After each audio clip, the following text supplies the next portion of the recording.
stupid button. We're Before we live. get too far along, I want to check if you still want me to hold the Bright Eyes tickets for you. I would say that you don't need to at this point. Okay. But thank you. All I right, appreciate cool. it. Yep. Hey Adam, have you seen the entirety of Bojack Horseman yet? No, I don't think I'm ever going to. Why not? I've actually just started watching it, and I actually love it. But... I tried season 1. I understand why people like it. I've heard people justify it, and I get it. It's like a little depressing existentialism and like darker than you'd expect, and that seems to be like the majority of what people who really love it get out of it, and that's fine. And if that was the whole show, I would probably watch it, but I can't get past the bad jokes. The humor in the show is fucking awful, and I can't laugh, and I just cringe, and I just like it's. I can't stand the comedy in the show. I would like to appreciate it for the other elements. I love the comedy, and that's part of the reason why I love it. I love the comedy. I love the dramatic pieces because they're not afraid to go too far. They're not afraid to do things that other TV shows refuse to do. Yeah. Like actually have consequences for people being shitty and stuff like that. Yeah. Yeah, like it sounds good on paper. I just can't get past the terrible jokes. Yeah, I just like everything I've seen from him. I'm just like, ugh. From the jokes, I like the other parts. That's about it. Yeah, I personally enjoy the humor, but if it's it's not for everyone. Mm-hmm. Yeah, I love the comedy in the show, but it is acquired. But what I get a lot of out of it is that was bad grammar. But what I get out of it is just exploring this surreal world, kind of like I get a lot of like Under the Silver Lake vibes from it, in a sense, like, searching for answers in the world of Hollywood and getting lost in this, egotistical mind. I wish I could appreciate it for that, but I can't get past the bad jokes. Because there's an episode, stop me in my tracks. The second to last episode is possibly one of the greatest like pieces of TV I've ever fucking seen in my entire life. No spoilers for anyone, but oh no, I'm not going to spoil it. But it is one of it is one of the greatest episodes I've ever seen because of how it tackles the subject matter in it, and how it just keeps you in this constant state of tension throughout the episode, and it's fantastic. And I wish people could watch it on its own with and get the same tension without watching the entire rest of the series, because you kind of need you kind of need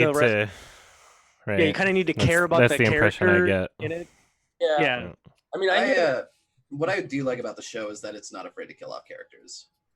And that's not the central point that I like about it, but it is without a doubt really good. Yeah, but it doesn't do it in a way that's like oh, this character's just gonna die, like The Walking Dead.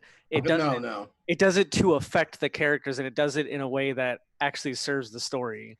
That's what I mean by it's not afraid to do it. Yeah, if it's not afraid to do it, then they wouldn't really do anything about it. But if they're really not afraid to do it, then yeah, there'd be characters dying every season. Yeah. Better after season 1. Or what? Say it gets that one nerd. You've got audio in the background. You got to mute yourself. That one nerd. You got to mute yourself. Mute yourself. No, that's not me. What's happening? Who's in the background here? It's not you. I don't know. Who's giving us audio? There's someone who joined.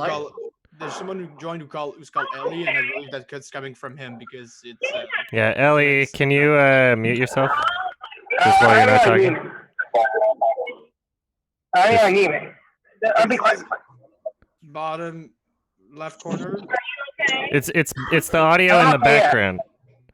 I'm gonna mute him. Okay, I have that control apparently. Hey, is anybody able to hear me? Yeah, I hear you. Sorry, what were you saying? Shit, I kind of forgot. Sorry.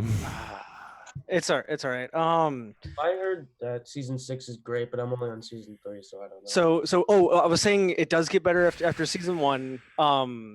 The reason why I stuck with the show was actually because of an episode in season 1 where Bojack goes to confront Herb Kazaz, That episode. Wait.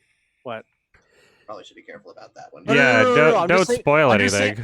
I'm not saying what but... happens in the episode. I'm just saying the basic premise of the episode. He goes to confront someone in his past. Yeah, I just saw some. That episode I've heard. That episode was like, I was like, okay, this show's different. This show's going somewhere. I think I tried to watch season 1 a couple times. I just couldn't get through it. It's understandable. It definitely gets better. Season 2 is really good, and then season 3 has a gut punch. Like, holy shit. I'm on season 3 right now. But I actually really love season 1, especially is the episode called Downer Ending? Takes all the drugs. Yeah, that one's really good. That was one of the best episodes. I especially like how they don't really use the F word. Yeah, they don't. What word? It's only they don't use the F word often. They experience. I don't know. I don't really care about that. Only once per episode, or sorry, only once per season, and it's used in the most serious moments in the show. Yeah. Yeah, I don't really. I was very disappointed with the last 2 times they used it, but every time they said it so far, it has a lot of weight to it. Yeah, especially in season 2. Has anyone here seen Fantasy Island? No. So I really want to. It was good. Oh wait, is that from the same director as fucking what was it? Truth or Dare, I think. Yeah. It's supposed to be hilarious. Yeah, when I saw Chris Stuckman's review, I was like, "Holy shit, that sounds like a film I absolutely want to see." Like, especially with Michael Pena as like this serious bad guy. Like, what? Apparently, apparently it was worse than the other one that they produced. I'm afraid if I watch it, I'll be bored by it rather than finding it hilarious. I don't know. I'll probably find it hilarious. It sounds really funny, and based on other people that have seen it. I fucking died laughing during the Fanatic. That shit was great. Oh yeah, yeah. That was a nice one. I think I would have to drink a couple bottles of Kahlua just to get through that movie. So Daniel Kaluuya. Yeah. No, John Travolta was snubbed. Okay, so actually, I was gonna bring up. I probably brought it up many times before how I work at a dog kennel. Yeah. And they consider me their unofficial photographer. Mm-hmm. I just wanted to show. So I did get a new phone. Not nice. Just for context. And I gotta ask, like, what are your guys' thoughts on like? Where's this picture at? Are you asking us to rate your pictures? Or just one? 6 out of 10. Oh God, this is. Oh, cute. I can. Yeah, that's nice. It's hard to focus on. Is that a golden retriever? Labrador? English cream, actually. Oh, I have no idea. No, there's I have no lots idea. of breeds out there. This is like in frickin' The Blair Witch, you could mistaken that dog for a German Shepherd. Oh. It's actually a Belgian Malinois. Oh, I have no idea. I am not an expert. Okay. If you look up Belgian Malinois and German Shepherd, they look totally similar, except Belgian Malinois are very similar. So, Does anyone know where I can watch the original Old Boy? Where I can stream it? You can buy it on YouTube. Oh, really? Yeah. I only saw it in 2013. That's one thing that I've always. I don't know. Maybe it's a region thing. It's on my YouTube for sure. There's a service called Tubi. Yeah, they might have it on Amazon Prime though. Mm-hmm. I checked though. They're all like watch trailer or use some weird like third party. But I will say on that's YouTube? one thing that YouTube gets right. No, on Amazon Prime. Oh, okay. Yeah, I will say that's one thing that YouTube gets kind of right is being able to rent movies. You can buy the Blu-ray on Amazon. Probably. Yeah, I might just have to do that. Yeah. Hey, give your money to. It's a good movie to own. I'm trying to see it before I watch your whole Old Boy review. Yeah, you should. Yeah, I got the Vengeance trilogy box set. Yeah, me too. Speaking of Korean movies, because I ordered like Old Boy standalone, and then it took like 2 months to get here for some reason. They like delayed it. Wow. And I tried to cancel it for the Vengeance one, and then they just gave it to me anyway. It says it's available on Tubi and Vudu, but I don't have either. Oh, I have Tubi. Someone's asking me what the best film of 2020 is so far. Depends what you consider a 2020 film. If we're talking about IMDb, then probably Minari was pretty good. I still got to make a review for that, but I mean it's not out for a while, so I'm not in a rush. How about most anticipated? Yeah, it's pretty. I mean, like I don't think it's gonna make my list, but it was really good. It had things going for it for sure. What the fuck, Adam? It's not Bird of Prey, the best movie of 2020? That sounds like that sounds like not right. That sounds like you're anti-DC. If we're counting things that don't get a wide release until 2020, then The Climb. The Climb is awesome. I would recommend that to everybody. Yeah, that's something I want to see. I thought Birds of Prey was garbage. Oh, by the way, Birds of Prey was garbage. Utah. Yeah, but I think it's funny because everyone's like, yeah, it's garbage, but it's not as garbage as we thought it'd be. I don't know. I don't know what I expected. It was pretty much as garbage as I thought it would be. I didn't really have much expectations. Yeah, I don't waste my time on garbage movies. So usually if things get bad reviews, I just avoid it. I don't like wasting my time. You're asking how was Utah? Yeah. Sorry. Sundance or yeah. It was fun. It was really expensive. I still prefer TIFF. I think TIFF is my favorite film festival so far. Sundance had some fun stuff, but like the biggest detractor from it, I guess, would be like there's not a whole lineup of movies that I'm like super interested in at Sundance. Yeah, and I think that just mostly has to do with like. Sorry. No, it just seems like always the impression that I get from a Sundance, which is why I haven't really bothered with it at this point. Yeah, it's the time of year that it comes out, right? Yeah. I mean, you get to go skiing, watch movies, and that sort of thing. So, how did you go into Salt Lake City at all? Yes. Yeah, one of the showings was there. So yeah, it's what's weird about it is like it's really spread out in terms of like where everything is, the whole festival. Even more so than TIFF? Much more so than TIFF. Because the distance between the distance between Park City and Salt Lake City and the Sundance Lodge or whatever is like 45-minute drives, and it's in a triangle. So like one's not even on the way to the other, right? What the fuck? But it really depends. That's Utah for you. I mean, like the festival itself is mostly just Park City, so you can do the entire festival without leaving Park City, pretty much, if you're there for a long enough amount of time. I mean, like I was only there for I don't know, like 6 days or something. Like I wasn't even there for a week, so. Going to Salt Lake City made it so that I was able to catch all the shows that were most important to me, and fit just have the my schedule organized in that way. Park City is where the whole festival action is, and what kind of sucks about it is like at TIFF, there's the whole strip for the festival, right?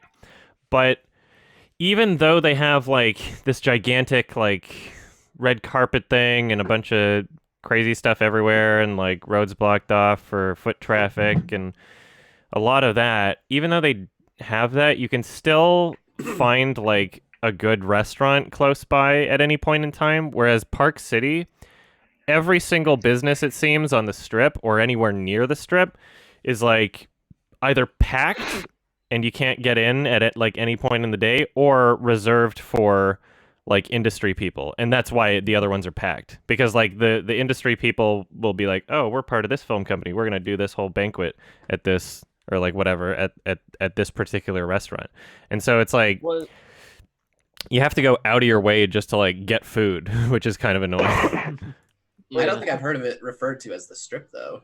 So whatever they, I don't know, whatever they want to call it. It's strange. Like Utah is strip, some of the same most thing, I guess. states I've ever seen, and I've only seen a few. Adam, So do you guys know? Do you guys know the game? It's basically a game engine created by the people who made Little Big Planet. Dreams. No. Yep. So are they working on stuff right now? Well, someone recreated the Ghosts of Tsushima E3 demo in the game Dreams. Is Dreams the thing that Little Big Planet made? People made? Or what are you talking about? Yeah, it's, oh, cool. It's one of the new their new games that I kind of want to try that. So does it work kind of like the like Trials user content where you can just like browse things and then just download whatever you want? It released it in something like that. Valentine's Day this year. That's crazy. I didn't know. Wait, did Dreams finish? Dreams? Yeah, Dreams is out, I'm pretty sure. Oh shit. I just haven't played it. Well, yeah, so I was super excited for it. I think it's a lot more flexible than Little Big Planet. It's yeah, someone made like Fallout 4. Someone made Sonic. Yeah. It's crazy. It's a meme machine is what it is. Yeah. I think I might get it. It seems fun. Pretty much. I love Little Big Planet, and I was really looking forward to this. And it's a lot more like in depth than I thought. Oh yeah. There's so much you can create. I actually did publish some audio on it, so it was just ambiance. I really love games that have that are where the entire game is basically made by like user generated content, because there's so many creative people out there and just like so many cool things that you'll see. And I always wind up playing them and like having ideas in my mind of like, oh man, I would like to make this, but I just like I don't have the commitment or like the know-how to be able to like create these things properly. And the people that do it are like really talented, and there's just so many of them out there.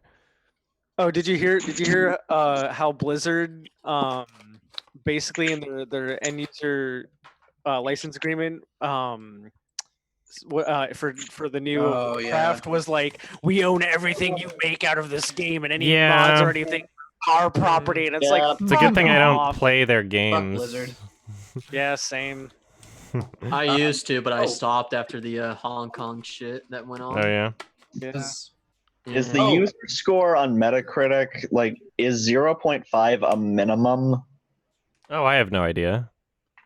Because it hasn't moved from there. Are we talking about that? Rate lower. Are we talking about the World of Warcraft game that came out semi-recently that everybody shat all over? Yeah, Warcraft 3 Reforged, which yeah. Yeah, it's similar to 0.5. There is 0.5 out of 29,000 ratings. That's pretty good. There are two ways to resurrect. How do you fuck up so astronomically? Like seriously? Actually, I haven't been keeping up with what was wrong with the game. What was wrong with it? A bunch of stuff. A lot of features that they said were going to be in it weren't in it. A lot of the graphical fidelity stuff was not up to par with what they showed. And on top of that, they had an end user agreement where they're like, oh, we own everything that you make out of this game. So if you make anything in this game, we own it and we can monetize it. Fuck you. AAA game developers are like the most predatory people in the entertainment business at this point. Oh yeah. Well, it's because it's. Do you disagree? No. It's because Harvey Weinstein. Yeah, well, if we're gonna go for a different definition of predator, like when I say predatory, I mean in their business practices, not just like. Yeah, I'm not talking about like who has the most rapists. Like when I say predatory, I mean like the acceptable business practices from AAA game developers. You know, releasing unfinished products, day one DLC. Games, not film. So. That's what you get for being in a capitalist system. Yeah. I mean, there should be an Oscar given out to the company with most predators that were exposed. That sounds like a Razzie to me. Harvey Weinstein. I don't know. I'm not like. It's the Harvey Weinstein Razzie. So Jeff Bezos. Harvey comes up to the Oscars. I just wanted to thank my lawyer for helping me and fuck the rest. Yeah. Okay, so who wanted to ask it? Sorry, somebody wanted to ask a question. Oh yes, go I ahead. want to ask you a question about Utah. So was Jim Cummings there coincidentally, and that's why you got to interview him? Or was it he was there promoting a film that he didn't direct, but I think he might have produced, called Beast, which I didn't really do too much research into, so I didn't wind up getting tickets for. But I don't know. Like, I'll check it out at some point. So he was there. I don't know if he regularly attends without being a part of a production that screens there, but he seemed like familiar enough with the festival. Like, I got the impression that he'd been there quite a few times. So you tricked him into thinking it was you were doing a press interview. No, he watches and appreciates my stuff, and we've chatted on Twitter before, and then we met up, and then on the way to meet him, I wrote down a bunch of interview questions, and he apparently after my review for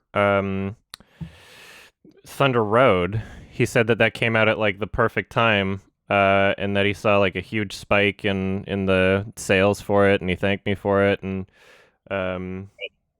So nice. I want to see it because of your review. It's a good movie. It's a really good indie movie. Oh yeah, it's yeah. fun. I'm probably gonna. I might try and watch it tonight at work. I was gonna ask, were you here on the 3rd? What? Were you here on the 3rd? The 3rd? Oh, in Utah? Yeah. Oh, I don't remember. I don't remember the exact dates. I was gonna say, because if you were, then you would have seen the worst storm we've had this year. And okay, probably not. Yeah. Okay. Yeah. As you may have been able to tell, Utah is shitty with its weather. It wasn't so bad when I was there. It didn't. I want more snow. I want more snow and. So global warming. We have way too much snow right now. It's actually really bad in Colorado because it snows one day and then it's completely sunny and like melting the next day and then it's back to being snow. That's how it's been for like 2 months so far. Mm-hmm. Just smoke some weed, dude. Forget about it. Forget about everything. I could be in weed and play Colorado Untitled Goose some Game. weed. Take some mushrooms. Those are legal there now. But yeah. Oh, Adam, I owe you a great thanks to introducing me to Untitled Goose Game. It's so fucking fun. It is a lot of fun. I enjoy that game very much. I want him to be in the final battle of my film. The goose. Mm-hmm. It's like I'm gonna sound social terrorism, the game. I'm gonna sound incompetent, but what was the whole thing with the lighthouse? I watched it and I didn't get it. I mean, what do you mean the whole thing? Why people like it? No. I'm talking about what was the symbolism? Oh well, we're not gonna spoil the lighthouse. Yeah, I think Robert. If somebody wants to just message left it me right open-ended on purpose, and that's all I'm gonna say. Have you only? I mean, watch it more than once, or look up some fan theories because I think it's like I don't think it's like so. I don't think it's so like obtuse or vague that there's nothing there. I don't. It's not just random stuff. Like there's a lot to read into about it, honestly. I'm not too great at interpreting film. Mm-hmm. I think it was on the same levels of subtle. Are we allowed to? I would rather not spoil the lighthouse. There's people who haven't seen it yet. Oh yeah, not that I want to spoil the lighthouse. I've seen it. But, yeah. I've seen it. Every time I'm here, at least one movie gets spoiled for me. Adam, have you listened to the commentary by Robert Eggers? No. Maybe I should. There's a lot of commentaries I need to watch. So many things I need to see. Like Jon Favreau with The Lion King. Oh no, I've seen that. I've gone through that already. There's a lot of emotion in you should go through it again because it's hilarious. No. I feel so bad for Jon Favreau for being involved in that. I'm because he's so creative. He could have. Yeah. I feel like he could have done something good if Disney didn't tell him, okay, you have to make it photorealistic. Yeah, I mean, he seems so down to earth. Yeah. he wanted to do it that way. I don't know what you're talking about. Disney didn't twist his arm. Yeah, yeah. That was like his thing. Like based on how the Jungle Book turned out. That was Jon Favreau's project. I was gonna ask again. That's like, I guess someone's got to stumble somewhere. You brought up a plot hole last time in The Lion King, though. It was about Zazu. Yeah. Yeah, I can't remember what exactly it was. Well, because they changed the. They wanted they have these weird goals for the script. One of the goals was to make the female characters have more of an impact on the plot, as if Nala wasn't the one that convinced Simba to go back in the first place. But anyway, so they wanted to have it so that like Sarabi like catches Scar in his lie basically near the end of the movie. So in order to do that, they created this plot point where when Scar comes back from the gorge and there's like dead Mufasa and presumably dead Simba, he says, "Oh, I didn't make it there in time," or whatever, rather than being like, "Oh, there was nothing I could do to save him," or whatever in the first movie. So his claim is, "I didn't make it there in time." However, they still kept the part where like, you know, Zazu's with them at the gorge. So Zazu knows already that he was at the gorge before any of this happened, right?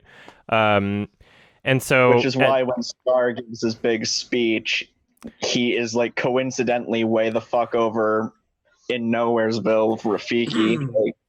Yeah, so Zazu is just like absent from that scene now. So they had to like move Zazu out of the way when Scar gives his speech and says that. And so then, like, basically, literally at any point in the film, if any of the lions had just talked to Zazu, they would have known that Scar was lying. But apparently that didn't happen, despite Zazu being around, except for just that one scene. And so then at the end, when Scar is like, you know, when we have the reincorporation of Scar and Simba on the cliff, and Scar leans in, he's like, the look in your eyes reminds me of your father's before he fell, right? And apparently Sarabi, like 20 feet away, could hear that and was like, "Wait a minute, how did you know what his eyes looked like if you weren't at the gorge in time?" And that was like the big break for like, ooh, he's lying. It's really stupid. Yeah, Adam, have you seen it's so stupid. Matthew's review of the original Lion King? Of course I have. That's like what inspired my whole channel. Was like, oh shit! If this guy can do it, I can fucking do it. Oh yeah, that scene is like a Matt Disney watched like Confused Matthew's review and was like, "Yes, this is exactly what we should make the plot structure of the live action remake be based I don't think around. they based it off of Confused Matthew's review. I think they're just stupid. Oh god, I mean, because it sounds eerily similar to what Confused Matthew suggested. You know, should have. What did he suggest?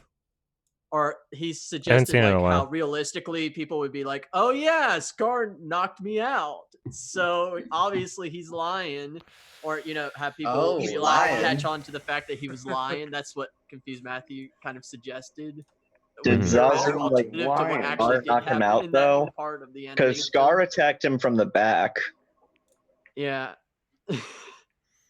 Yeah, that's a funny review though. Did Zazu have another pivotal role in the live action remake or whatever you call it? In what way? Like, did he do anything near the end? Could he have been? I don't know. Well, like compare it to the original then. Like what are you talking about in the original? Zazu's still alive and maybe I don't know, somehow freaking Star killed him and that would have been cruel, but I don't know what you mean by pivotal. Because Zazu didn't really do much that was pivotal in the first movie, right? Part of the fight, I guess. I don't know. I mean, he had some screen time. He wasn't really a part of the fight in the first movie. No. So he is kind of a pointless character. So they could have written him out and just John Oliver patched up some things. Oh yeah. I can't fucking stand that movie. It's a bad movie. I've seen Beauty and the Beast, the remake. I liked it at the time. I completely forgot about it. I liked the Jungle Book remake. I was fine with the Aladdin one. I fucking despise the Lion King one. I don't even have an emotional connection. It's just so bad. You're in luck. Aladdin 2 has been announced. You're in luck. Fuck hell. I think it's funny. Remembers the Dumbo. No, you're fucking with me. You're fucking with me. Oh yeah, that was like. I'm not fucking with you. It's real. It made a lot of money. No, yeah. Why wouldn't they do it? The Dumbo remake was like the best remake to come out. Guy Ritchie's coming back to I think it's funny. Oh no. My coworkers tried justifying the Disney remakes to me, and I'm like, guys, like they're literally only doing it for money. And it's like, no, they're doing it for a new generation to like experience the movies. I'm like, the movies are already out. They can experience them through their fucking parents. There's nothing wrong with 2D. I hate that. I hate that notion that it's like dated. The only reason you're dated is because you've abandoned it.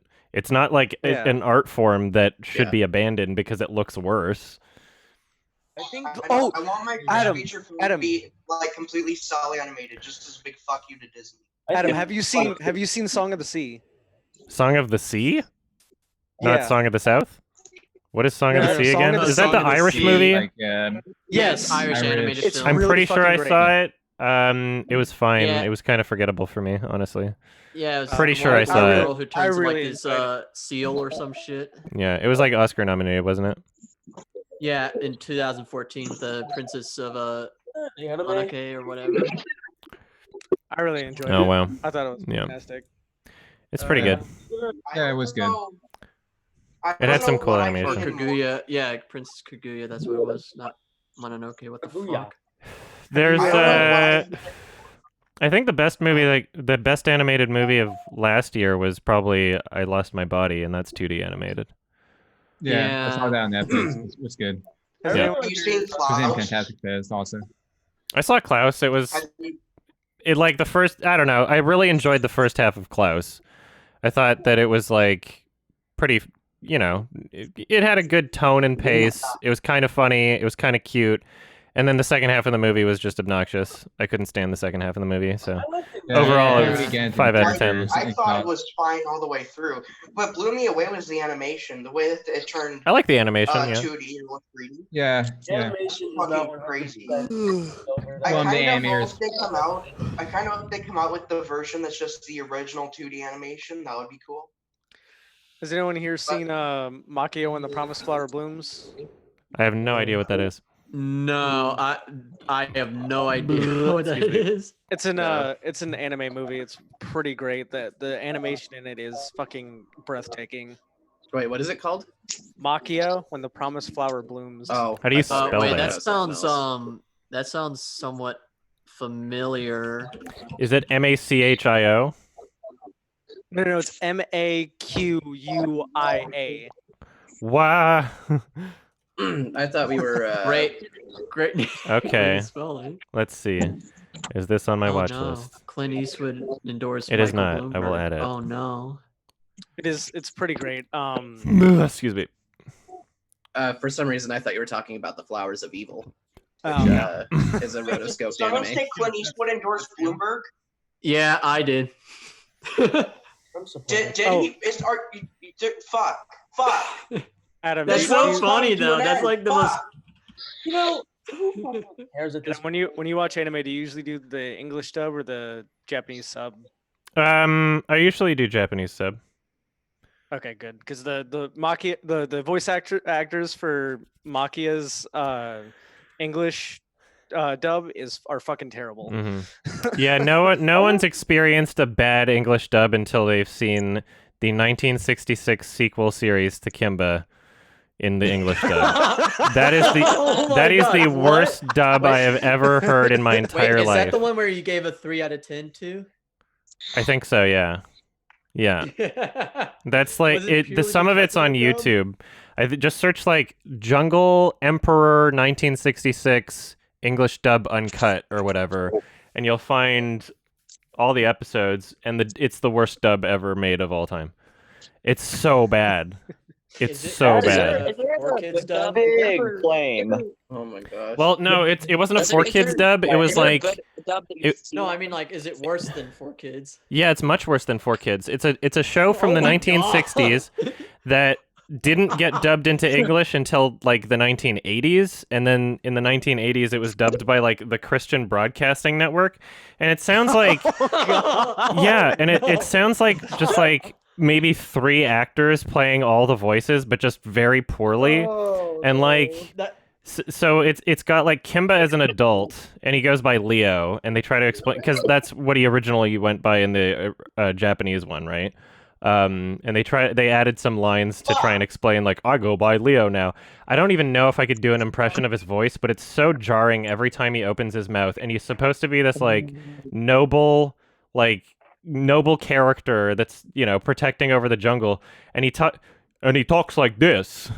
And he's like, like Rooney. He talks like a buffoon. It's so weird. Like some. Oh, there was a New Yorker, I guess.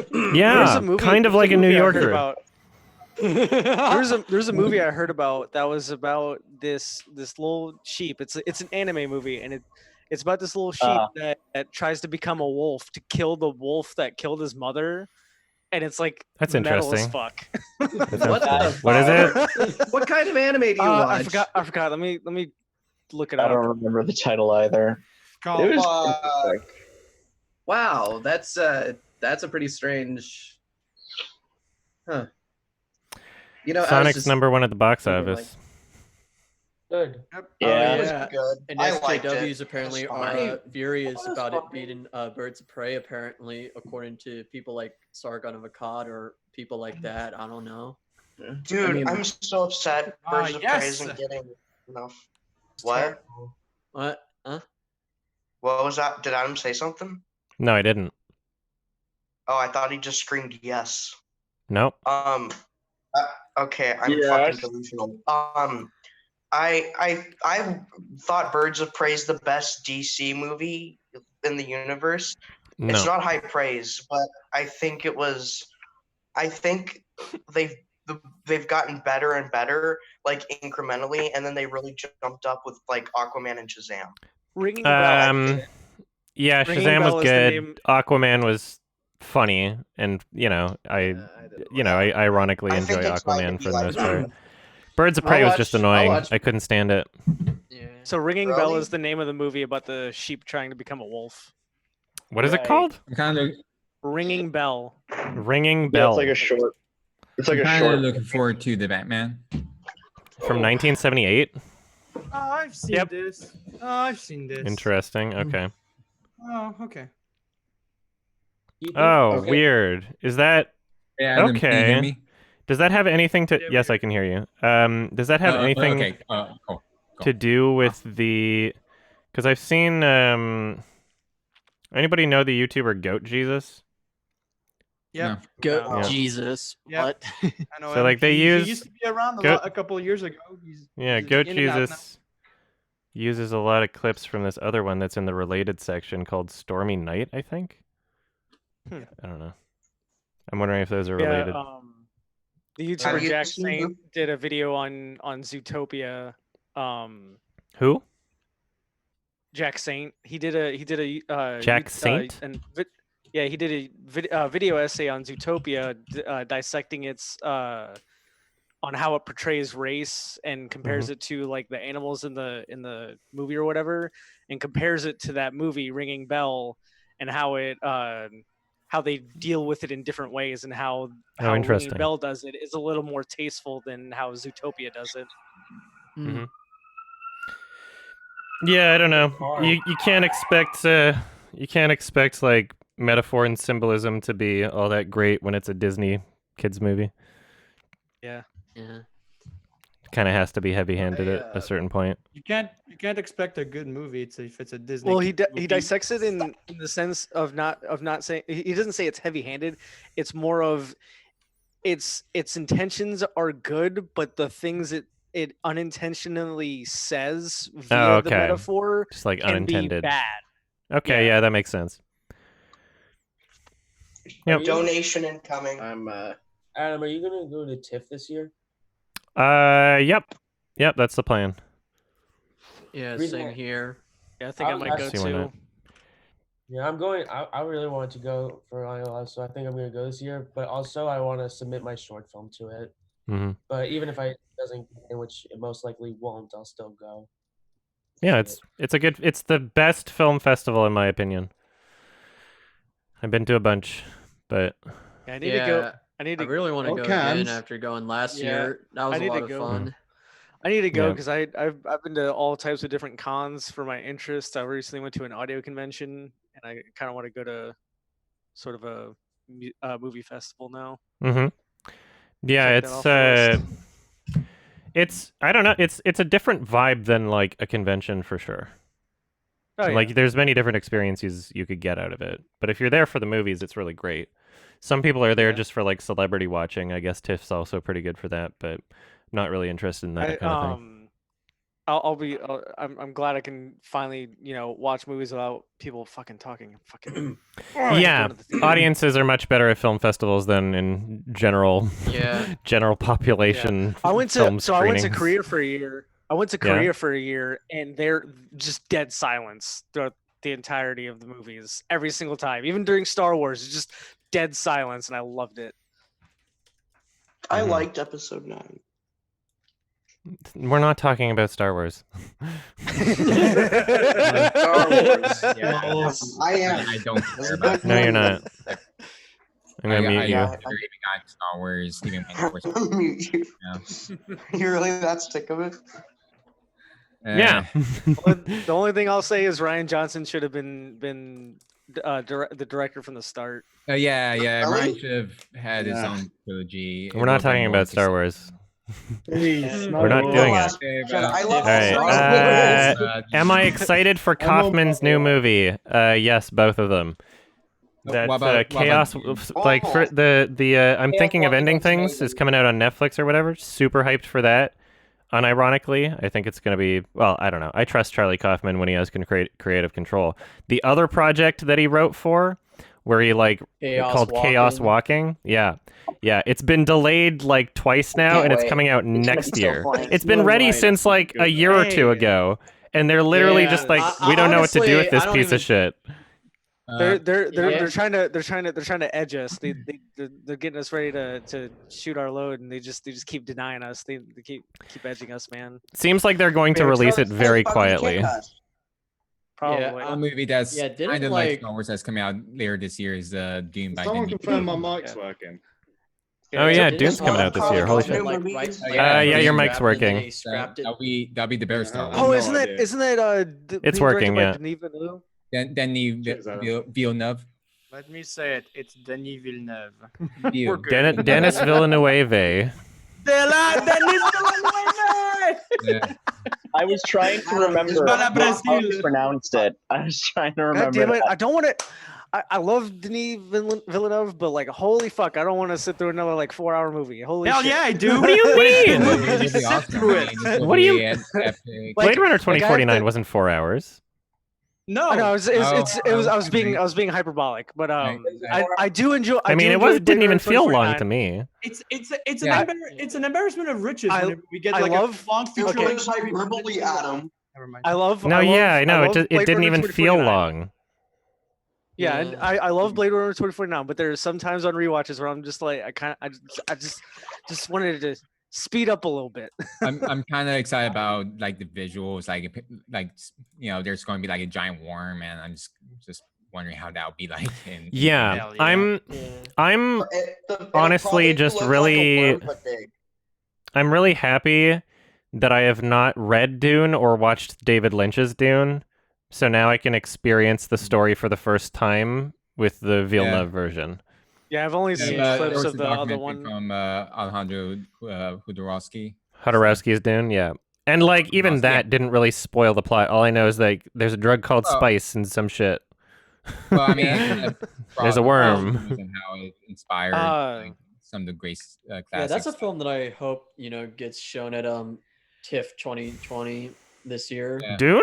I've never read it. Could maybe, probably not likely, but I would hope that it would be like a Cloud Atlas type of thing, where it's like this big budget blockbuster that ends up getting shown at the festival. Probably not. The last Villeneuve movie that they screened at TIFF was Arrival, and that one kind of made sense. because it's not as huge of a project as like Blade Runner 2049. Also, like usually gigantic budget movies don't screen at festivals, but you never know. Does anyone know? Does anyone know when if Alejandro Iñárritu's making a new movie yet? I don't know. I would still like to see his VR movie. That's I don't cool. know. I'm kind of curious about Alfonso's Cuarón's next project, if he's developing. A lot of great directors out there. I want to see what Bong Joon-ho does next, because now he's got like all the fucking power in the world. The government's probably just gonna give him $1 billion to make a movie now. He met with the president of South Korea after the Oscars. Parasite, he's a hero now. Parasite was fantastic. I just watched it like a few nights ago. Oh, it's so great. Parasite got my sister into like video with that guy just getting angry over Parasite. Of course I did. Everyone's seen that video. It's so great. That video was hilarious. Now Donald Trump did basically the same thing, which is kind of funny. That's why. And then Neon's like, understandable. He can't read. And like he kept saying picture, like picture. He was drunk. He was drunk during that video. That's why. Oh, really? That's why you never drunk post. Everything that came out of his mouth was bullshit. Like, oh well, Joker's a commentary on how the rich mistreat the poor. Like, that part made me laugh so hard because of the sheer irony of the statement. I know. You shouldn't review movies you haven't seen. Let's just start with that. Okay, that should be a base. You shouldn't be complaining about movies that you haven't seen in terms of like it winning Best Picture or some shit. Racists aren't logical. Racists aren't logical. Don't you get it? It would be one thing. It doesn't like matter. Race overrides logic. I wouldn't. I've complained about The Lion King before it was released, based on trailer, promotional footage, bunch of clips. You know, it wasn't like I knew nothing about it and I'm going to complain. It was like I knew enough about it to feel justified in complaining. This guy didn't even know what Parasite was. He had no idea what the movie was, right? So all he knew about it was that it was foreign, and that made him mad, and that's so weird. I think it's funny because even that was total bullshit. Was him being. I mean, if he had seen it, at least, it would have made. My thing is, if he knew anything about it. Okay, are we all talking over each other now? Let's do this. Yeah, the other bullshit thing he said is like, who has even seen Parasite? One of the most my sister works at a theater, and she says Parasite is like really popular. I just think it's funny because he doubled down even after he was sober, and it's like if you had at least been like, "Hey guys, I was drunk. I take it back. It's all good." It could have just went under the radar, but no, he had to double down on Twitter, and it's like, dude, I'm doubling down on my drunken rant. Yeah. Well, it's just like the reason why that video got so popular is not just because someone was mad about Parasite, is because that video perfectly encapsulated a larger issue that people have been aware of for quite some time, where people will comment on art forms, but they don't really know anything about the art form, and all it is just kind of a vehicle to spew their political propaganda. And so, like, there's plenty of channels out there that complain about woke shit all the time. And that's pretty much what this channel is, and it's disguising itself as, like, a movie channel, right? Yeah, like, no bullshit. The internet's biggest idiot. Yeah. No, hey, come on. I'm the internet's biggest idiot. He made another video after that. You can both be the internet's biggest idiots. It's okay. Yeah.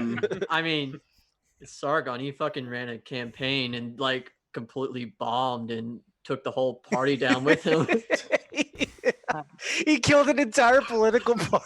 It's a good meme.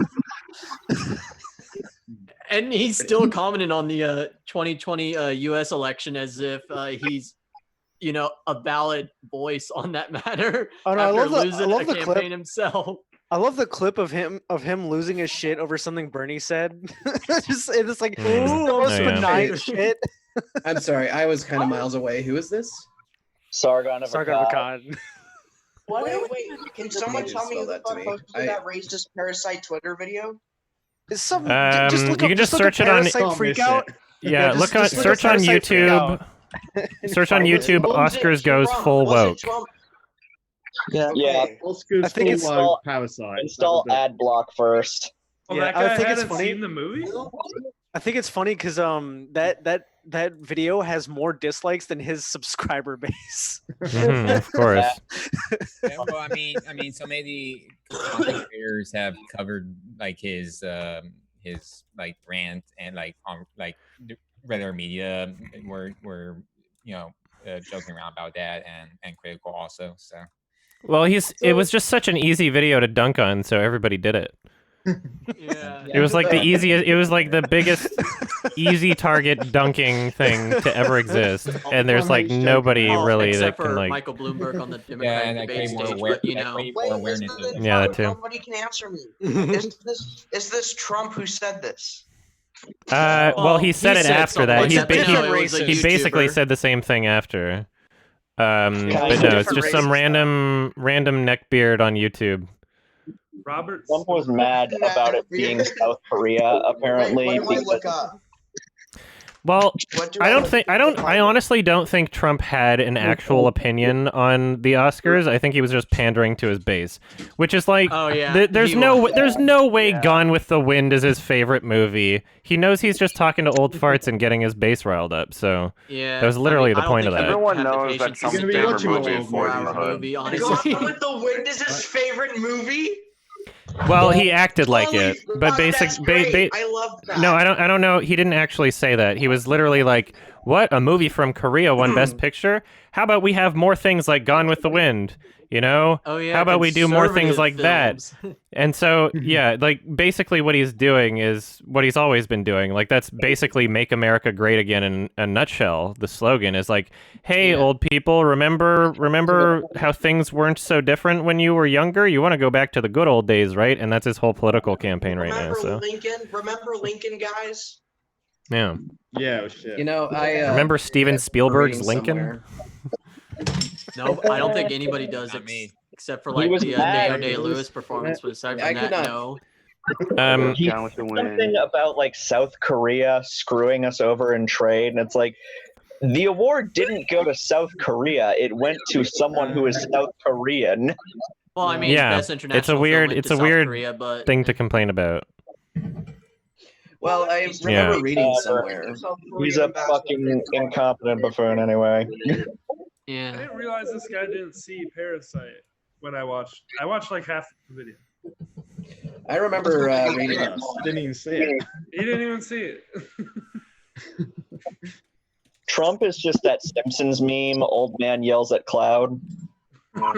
He could be a funny troll sometimes, though. Yeah. Yeah, that's a problem, is I never know when he's serious at this point.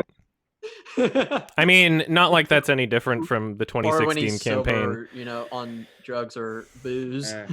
Well, I have no idea. I'd like to see Trump on like go on a drunken rant on Twitter. Yeah, apparently he's sober or something. I don't know.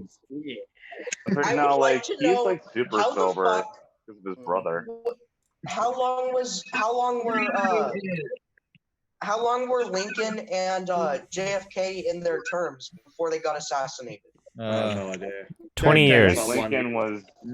Lincoln, I think, was about to go into his third term. Like he might have gotten elected. No, I don't know. I don't know when term limits got enacted. That was after FDR. Someone pointed this out during the Oscars stream. Steven Spielberg's last 3 movies have been like The Post and Ready Player One, and I think BFG. Yeah, like, The Post was pretty bad, honestly. Yeah. Like, thank you, Ethan. Thank you, Ashbury. That's good. Appreciate you. Oh, Ash or Adam, did you see someone donated $6.66 to you? No, I saw that. I thank you. I appreciate it. Yeah, it was about A Wrinkle in Time. He must be a nice lad. Yeah. Yes. Thank you. Okay, so I was gonna say I read somewhere on Twitter where like somebody was complaining about the Oscars being too white. And then Parasite wins, but they still complain it's still too white, and it's like, dude, that was an Asian film. Yeah, I think part of the problem is like we have these. A lot of the established top tier directors are white males. So I don't know if you want to get like more nominations in from people who aren't white males, then you might just want to change so that you have more nominations. Like they did that with Best Picture. I don't disagree with that. Why not have like 10 of each category? It doesn't really matter. Like there's so much stuff they could cut out of the Oscars to make it more compact too. Right? Like they say the nominees twice. It's and like they have all this bullshit in between the awards. Like, sorry, what were you saying? Yeah. The recent Oscars went fairly quick, I think. Well, I mean, compared to any time where Jimmy Kimmel was talking in the past, it went by much more swimmingly, right? Well, I mean, they do. Yeah, Adam, did you not like Jimmy Kimmel's Lion King reference at the Oscars that one year? Longer. Yeah, I don't like any Jimmy Kimmel things right now. I think he's so unfunny. I want him to host. I want him to start hosting the Oscars just so he can fuck them up again, so they're more entertaining. I mean, it doesn't really matter what he's doing right now because despite this year's Oscars being like monumental and people talked about it, despite that, their ratings are still record low. And I think the biggest problem is not even necessarily what they're doing at the Oscars. Like they're scrambling to find ways to get young people to watch it, but I don't think they understand that it has nothing to do with the content that you're creating and everything to do with the fact that young people just don't watch cable. Right? If you want people to watch the Oscars, put it on for free for streaming. Just run a bunch of ads on it or whatever. People will watch it. On like the Oscar you can website still on make ABC ad revenue. or whatever network. Even if you just say like $5 to watch the Oscars or some shit, even if you put it behind a paywall, if it's available online, people will do it. Yeah. I don't understand why they're just unless so. they be like, oh yeah, you got to pay a $50 paywall for this. That would be too pricey for sure. I think like I think the price of a film, if it was like $20 or under or something, I think people would definitely buy it. And I mean, like, I don't know how much it is about like necessarily making money or advertising. I mean, it's all about money, but I wouldn't like, spend for that. I just watch it because it's free and there's usually nothing else to do, and your commentaries are entertaining. But that's about it. I would not. I just like I don't understand why old media thinks that like the infrastructure of the internet just wouldn't work or be as profitable. Because if they did the same ad buying that they do on television, where or ad selling, they could sell it for the same price, and you know it might even be worth more if more people are watching.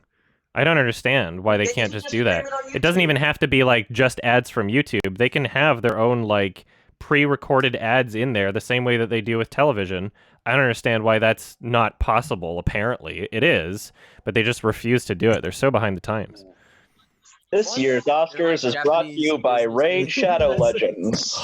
That'd be epic. That'd be so good. This year's best picture goes to Raid Shadow Legends. I want to present the Oscar. No, BetterHelp. It's got to be BetterHelp. Isn't BetterHelp dead? I want someone. Do you get depression from watching your favorite films get snubbed? I thought that this year's Oscars were pretty fucking good in terms of like the winners and nominees. The Lighthouse got snubbed for Willem Dafoe mostly. I can't really expect much from the Academy for The Lighthouse otherwise. I wasn't expecting a Best Picture nom or anything. I was expecting Uncut Gems felt like a bit of a snub. I wasn't wild. Yeah, Adam Sandler definitely felt like a snub. I thought like because they have enough space in Best Picture category, they could have put Uncut Gems there too, and they just didn't. But no, they just wanted Jonathan Pryce and Anthony Hopkins for the Two Pope grandpa film. It's like the old people Academy movie. Until the Oscar noms came in, I had never heard of the Two Popes. It's just these two. Yeah, I mean it's a good movie, but I mean it's still like a massive grandpa film. Also, I like how they snubbed that fucking Mr. Rogers documentary, and then they nominate fucking Tom Hanks for that. Yeah, movie. Yeah, that was funny. But I mean, to be fair, at least the best documentary from last year won anyway. So American Factory? I really liked. Free Fall, the one the year before. Oh, Free Solo. Free Solo. That's I loved. I liked Minding the Gap a bit better. I think. Yeah, I mean, did you watch that? I kind of resonated I really with liked Free Solo more, really probably because I'm Free just Solo a more was great. active I wasn't person surprised with that win at all. Toy Story 4 winning. I mean, cinematography in that film was breathtaking, honestly. Yeah, it was really well shot. What pissed me off about Free Solo was the music, the filmmaking, the plot of what's happening, like the scenarios, like this huge landscape, the stakes in the film of like this guy risking his life. Everything is so up there except the music, which is like 5, 6 out of 10. Like just kind of bland, you know, like factory, like, oh, you just hired someone that does a lot of movie scores, but they don't really do anything great. And you know what I found out after the film? I found out after the film that was the same guy that scored Amusement. It's like, no shit. Yeah, the same composer that scored Amusement. That fucking guy that I made fun of in that video for the score. Oh, just a bunch of bullshit and like World War Z and a bunch of bullshit. And it's like, no wonder I didn't like the music. Holy crap. So bland. Yeah, I never really noticed the score. I was just so invested in like I wanted the score to be so much better. Yeah. And then what's the next There was so much opportunity for it. I for never really noticed the score when I saw it. I could watch it on Disney Plus now. Because My favorite documentary. Disney refuses to fucking release it on Blu-ray because they're a bunch of assholes. I want someone to present an Oscar and they open the envelope and they go, oh, really? That one? No, don't give them ideas. They'll do some cringy joke. All right, what if they open the envelope and there's nothing in there and they're just like... What if they did like the whole Moonlight La La Land thing again, but on purpose? And the Oscar goes to I'm the Joker, baby. Baby. My favorite documentary is probably Dear Zachary. That's up there. No, guys, he read the That shit envelope made me fucking wrong. cry. Black Panther one. Dear Zachary, I have not seen that one or even heard of it. It will What make is you that about? fucking cry. Like, It's holy the fuck. saddest movie ever made. It's the most depressing movie ever. And it's a documentary. Sounds like I need to see. And what is the subject matter though? I'm gonna give you a spoiler-free understanding of what the plot Yeah, is. just like what subject does it cover? Yeah, it's generally? so the documentary is told from the perspective of a guy's friend. The guy is basically a man got murdered by his wife. And the man's friend decided to make this documentary. And the guy's wife, the murderer, was still allowed custody of the child that had just been born, or I think maybe she was pregnant while she shot him or something. I don't remember, but anyway, so she retains custody over the child due to some just like terrible judge in Eastern Canada, and the parents of the murder victim now are forced to basically have a civil relationship with the woman that murdered their only son so that they can actually get any interaction with their grandchild. And so the film is basically a letter to the grandson talking about what his father was like.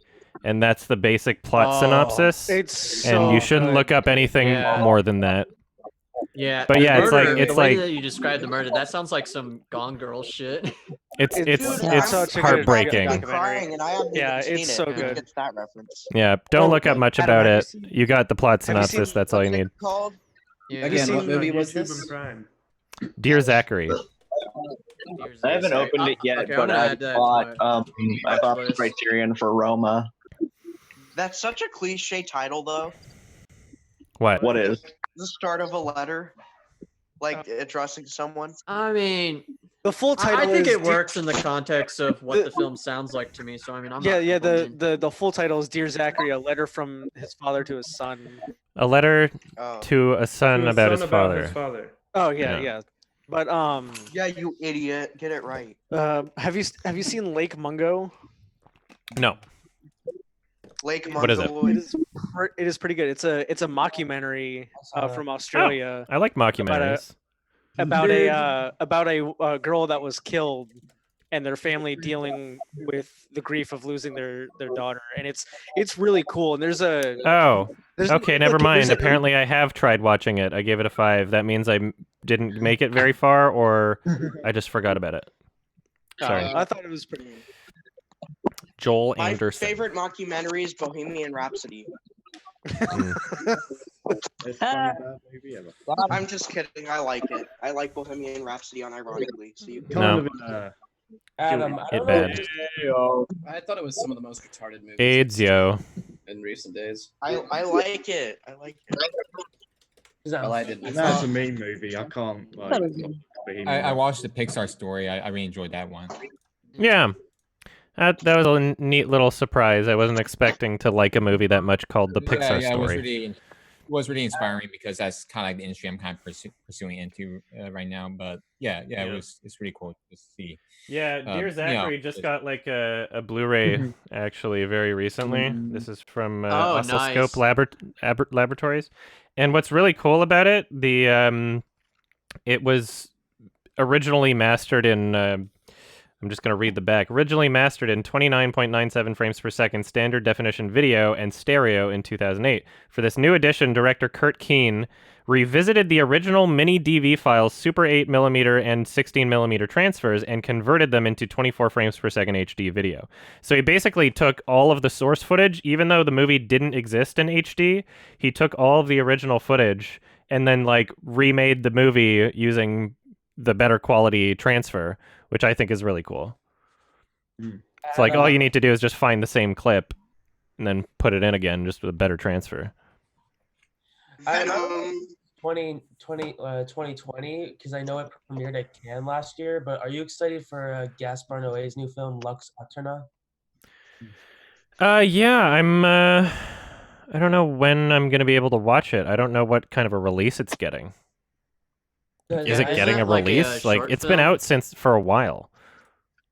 Well, I just don't know. It's been out since Cannes last year. Usually released. Yeah, because I hear it's coming to Russia in April, so I figured maybe it's going to roll around the world soon. I don't know. Oh, is it? Well, I don't know. I'll check. Let's see what IMDb says about this boy.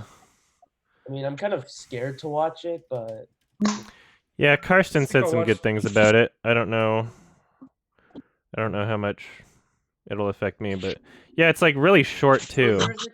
It's like not even an hour long, I think. Yeah, it's 50 minutes, 50. Excited for Toy Story 5. What is that? More effective Nobody. Apparently, it's more effective than Irreversible.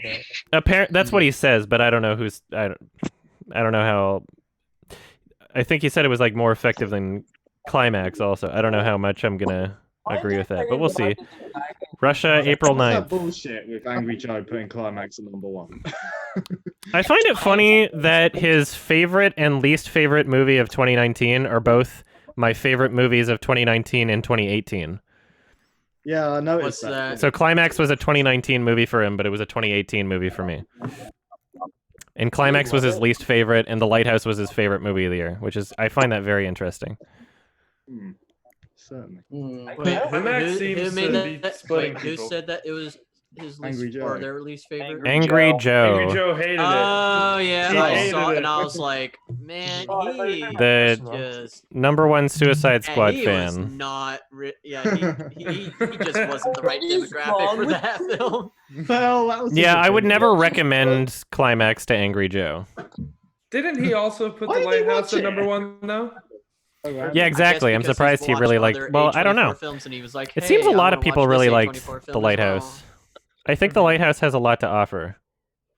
It's not the most inaccessible movie. So it's not my favorite movie. I showed one of my friends and he was like, I'd give that a 6 out of 10. And I was like, what? yeah, a lot of people I showed The Lighthouse were like, it was weird. They just didn't connect with it as much. I showed it to my boomer dad, and my dad who's like a baby boomer, and he was like, that's one of the best films I've ever seen. I've been trying to get my dad to watch it. Yeah. I'm sure my dad will love it. Yeah, and he tried to enter like a digital code so that his girlfriend can watch it, but he messed up and he tried to call customer support, but they were like, no, that code's gone now. I'm not like a diehard. You're so silly. House, but it is my 4th favorite movie of 2019. Yeah. I'm gonna watch Dear Zachary tonight now. So. Yeah, that was my favorite film from last year. Don't like do it. Make sure you have like a meal before watching it because you might not be able to eat. Okay, thanks for the advice. Yeah, it's just very sad. The film, though, it's very depressing. If you have Prime, I guess you can just stream it for free right now. Oh, sweet. Cannibal Hog. Climax is anxiety-inducing. Yeah, I was really just more impressed by the choreography and the dancing and the direction. Oh yeah, that was amazing. My my friend Shay, who you might remember if you're a longtime YMS watcher, he said I remember his review of his review of Dear Zachary was like, yeah, I made myself I bought like a gigantic sandwich and then I was watching the movie and I couldn't eat the sandwich. I'm gonna get my sandwich beforehand. It's a very Shay review. So you wouldn't recommend eating during the film, okay? Because you might not want to finish your meal. Right. So if you're hungry, eat before the movie. Is it because of like gore or emotion? No, it's just very depressing. Yeah. It's like just very like sad. It's soul crushing. I know what depressing means, Adam. Thank you. Could you compare it at all? Well, I don't know. Maybe it's a dumb question. No, you can't. I would just say go in blind. I've already told you enough. Like I told you exactly what you need to understand, and that's it. Just don't look anything else up. Okay, I'll put on my horse blinders and go in. So it'll be nothing like any work of fiction I've ever seen then. No, it's a completely unique movie. Okay. Speaking of, okay, well that's not true. Oh, I thought you were saying that it was a documentary, like a. It is a documentary. No, it is a It is a documentary. Oh, so it's not fictional. No, it's a documentary. Oh, it's also a very unique movie. I'm intrigued. I'll have to check it out. I'm making a half documentary for my show. I have $3 in my account. Speaking of stuff that makes you cry, I don't recall having ever cried in a movie ever, except the last year I watched the movie Paddleton. It's the first one that really got me. Oh my god, I did it. I hadn't watched. Not a lot of movies ever really made me cry, but Story made me cry like twice. Which one? Toy Story 4? No, Marriage Story. Marriage Story. Okay. I mean, actually, we watched it yesterday with Lion King remake because of how depressed it made me. So, all right, I'm gonna say something controversial here. It really got me at the be prepared scene because it crushed my soul about how they ruined my. Yeah. People wanted me to record my reaction, like watching it, but I don't think it would have worked. You wouldn't have been like it wouldn't have like people wanted me to make a commentary. It would not have worked because I was pausing the movie every like 5 seconds, furiously typing on my laptop. Yeah. Yeah, no, when I saw that scene, I was just like, oh man, 12 Years a Slave isn't up to par for this. You can't have fires and shit because it wouldn't be realistic. Or I'm going to reiterate it again. This friend of mine, very Mormon, she took me to go watch it. And that's where I first watched it. I didn't watch it a second time because of that first viewing, and it was awful. And Mormons love Disney. Yeah, they do. I wouldn't be surprised if they have a good hand in shareholders or something like that. Well, the Mormons I knew loved Disney. They never see rated R movies, and I think honestly because of that they miss out on a ton of things that are tons better. I blame the MPAA. Mm-hmm. Mormons are very nice people. They are. Told me. Park actually did a good job depicting what they're actually like, and they do a good job depicting everybody. I've seen numerous Mormon families like those ones depicted in South Park, and they're just nice people, but then they're just so. I don't know. They're very friendly in the sense of content they look for. I thought there were some Mormons that do watch some R-rated movies. I mean, as long as it doesn't go against. Depends on the person. To say like any religion defines a character trait as like you're not covering the whole thing. There's some there's Southern Baptist church where it's almost like a general rule to not watch an R-rated movie. So yeah, and there's there's a couple Catholics that don't rape children, so. I'm just kidding. Wait, there are a couple. I'm just kidding. I'm sorry. This is like science fiction to me. I'm sorry. It was a joke. It was a setup. It's okay. We try. Oh no, you're not gonna set me up. The funniest South Park episode ever was Hot Catholic Love. That was so funny. I really enjoyed the South Park China episode. I'm glad they brought it into like the public's attention because me and my podcast have been complaining about that shit for a while. So it kind of makes me wonder if next year they're going to do something about or this next season they're going to do something about the coronavirus or something like that. Yeah, you never know. They have to. Yeah, it really depends. It really depends how like much of a big thing it is by the time they get to next season. They usually start in like I don't know, September or something. Like they start near the end of the year. So we'll see exactly what the virus is like by that point. It's probably gonna be done, honestly, because it's not worse than SARS. The only people who are gonna really suffer from it is people with low immune systems. It is worse than SARS because white people are dying. It is worse than SARS. People who are dying are people in like countries that are with very little poor development. healthcare, basically. Yeah. The news. There's a news story going around like a U.S. citizen has died from coronavirus, but it was just some guy who was stupid enough to go there and he died there. But they were. I don't know. The article. I don't know, guys. The headline implied, oh, the disease has spread to the U.S., but it was really now it's a big deal because now white people are dying. We might be talking about it a bit differently on the next Hangout in a month from now. We'll see. Yeah, who knows? Maybe I won't be here. So hopefully I won't. I just want to spit. In all seriousness, though, I'm assuming that the next Hangout's going to be on the 21st next month. Oh, I don't know. I still have to look at my calendar. I mean, if possible, I would like it to be on the earliest possible Saturday, Yeah, I forgot my Zoom account, so I had to make another one. Yeah. What are you saying? I want to recommend a movie to you that I think you'll really enjoy. It's a French/English film, American film. It came out a couple years ago called Revenge. Just Revenge. Is it 2011? No, it's 2017. Oh yeah, I saw that film. I thought it was really good, but I don't love it. But I think you'll get I think you'll you'll Okay. enjoy it. 81 Metascore. That's pretty good. Yeah. All right, cool. I've added it to my watch list. Yeah, I think Chris Stuckman even covered that film. So. I thought it was really fun. I don't know. That was just that. Have you guys read? Oh, sorry. Oh, I was just gonna say, because we were talking about Mormons, at my work, we have to listen to classical music because the dogs. Really? If you guys don't know, there's been a study that says classical music calms dogs down. I don't Interesting. know if I can believe it because they also feed off of how we feel. If we're feeling stressed because we're listening to fucking classical music, then they're gonna start acting up.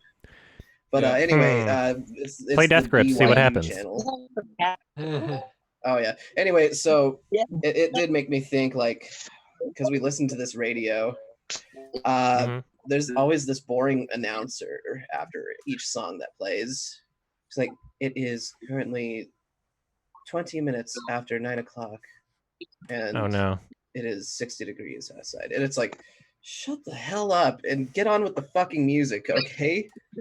Anyway, I digress. She started announcing stuff about the coronavirus, and I've never heard anyone sound so bored about talking about a disease. And it's like, oh my Yeah. Can you at least show some enthusiasm or something? Yeah, we're gonna have to see how things go. Because it seems like even in other countries, like now South Korea's getting fucked. They have a particular case right now where it's like there's a bunch of like cultists that are really spreading it. Iran is soon to be fucked. Iran's gonna get fucked hardcore. Singapore, we'll have to see how that goes. There's like 8 cases in BC or some shit. So if it gets like really serious here, I'm just gonna like dip and go to the middle of Canada. I can work from anywhere. So. I'm honestly, fucking hyped. It's not as bad as SARS. It's gonna be okay. It's more contagious. White people are dying now. It's more contagious. We don't know enough about it yet. It's also like really, really new. It so far is actually worse. Mm-hmm. Didn't they say it was created actually? That's a speculation. There's talk about it, but no one really knows right now. So. You think Team Rocket did it? Sure. No. Yes. I think Team Rocket would do this. That's 2. Oh my gosh. Yeah. I'm actually speaking of Pokemon, I'm actually going to look into getting the what is it called? Sword and Shield, since adding in like the new Pokemon or adding in. Is that out yet? About that, 'cause... Pokemon Sword and Shield. Yeah. Right. Has it been out for a while? Oh yeah. I was just not interested. I'm really I don't like the new Pokemon stuff. I'm more excited. What generation did you stop playing? I like new Pokemon, but the idea of like taking Pokemon out. Yeah, the first time they've done it. The entire appeal of the game. Yeah. It's just stop adding new Pokemon then. Like fuck. Yeah, like give me my Stick with the originals. 2000? Oh yeah, Adam, Well, basically all of my favorite Pokemon are from the later gens, so yeah. Not for me. I figured it out. The Pokemon are the cultists that are spreading the coronavirus.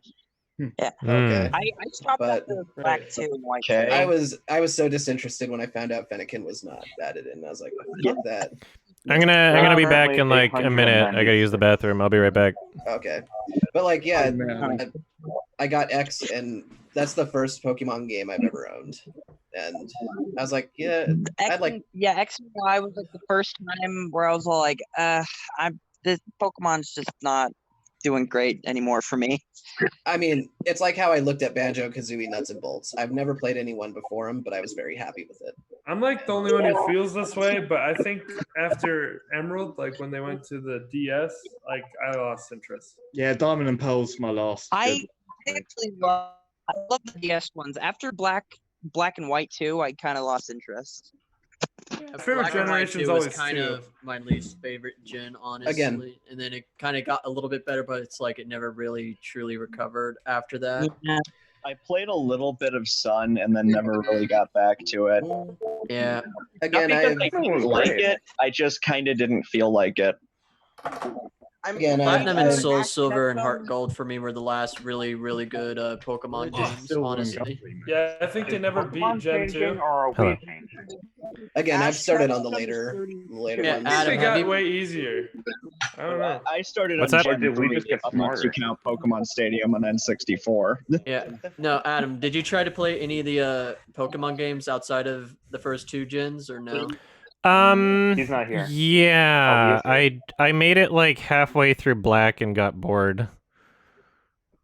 Oh. I think Gen 2 I didn't is finish the it. best. I never beat it. Yeah, Gold and Silver is definitely the best. It's the best of like both worlds. Yeah, the remakes for Gold and Silver It's a were pretty double game. fantastic too for the DS. I still love So, Blue the most. I understand that there's things that like needed to be fixed about it that they fixed in the generation after, but I still love Blue the most. I preferred Red just because Blue Most is like, nostalgic game for me. I guess, harder on my eyes for some reason. But they're like pretty Weird. similar. Yeah. It's just, I guess, preference. Yeah. Yeah, I have a little bit of difficulty playing the original Game Boy games. I just go with the Game Boy Advance remakes. The color Honestly, ones if I are want to right. play Gen 1.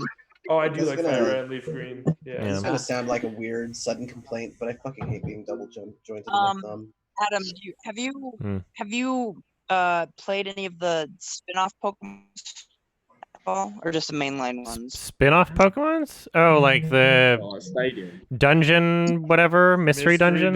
Mystery dungeon, yeah. I think I played like 5 minutes of mystery dungeon when I was younger. I don't know. Like, what do you mean by spin-offs, though? I imagine you liking it. Anything that's not like the RPG games, like Blue, Red. I like mystery dungeon, but I like mystery dungeon, but like it's all randomly generated, and it's Is that I like Pokemon Snap. I can't imagine Adam liking mystery dungeon. That's a spin-off game. That's a good Yeah, one. Pokemon Snap is fun. I like the Pokemon Puzzle Challenge League, which is basically just Tetris Attack, but Pokemon. Have you tried XD Gale of Darkness? Yes. No. That's the best one. That one's awesome. Oh yeah, that's the one with the Dark Lugia. Okay. That needs a sequel. I did play That Pokemon series Go needs for to a be bit. revived. I played Pokemon Go when it Yeah, first started, and then it tapered off for me. Got over it pretty quick. Say Have any of you guys read the our Google reviews for Uncut Gems? Because they're pretty funny. Well, Not surprised.